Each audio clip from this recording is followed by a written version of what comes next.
Hi friends, welcome back to our channel village Kavitha vlogs. అందరూ ఎలా ఉన్నారండి? బాగున్నారా?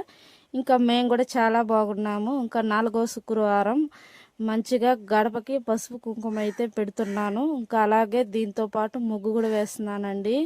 ఇంకా శుక్రవారం అంటే నాకు నిద్ర కూడా పట్టదు. ఖచ్చితంగా ముగ్గేయాల్సిందే ఇంటి ముందర ముగ్గేసి ఇంట్లో దీపం పెట్టకపోతే అంత మనశ్శాంతిగా అనిపించదు.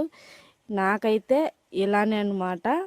ఇంకా ముగ్గులు వేసే వీడియో అనేది ఇంకా రెగ్యులర్గా పెడుతూ ఉంటానండి. చూడండి, ఎందుకంటే రెగ్యులర్గా పెడతాను, ఇన్స్టాలో ఓన్లీ ముగ్గులు వేసే వీడియోసే పెడుతున్నానండి. ఇంకా దానికోసమే తీస్తాను కాబట్టి ఇంకా దానితో పాటు ఇంకా యూట్యూబ్లో కూడా యాడ్ చేస్తానన్నమాట. యూట్యూబ్, ఇన్స్టా రెండు ఫాలో చేయండి. నచ్చితే మాత్రం లైక్ చేసి షేర్ చేయండి, సబ్స్క్రైబ్ కూడా చేసుకోండి. సపోర్ట్ చేస్తారని మరీ కోరుకుంటూ ఆశిస్తున్నాను అనమాట. ఇంకా పూజ అయితే చేయాలండి. నెక్స్ట్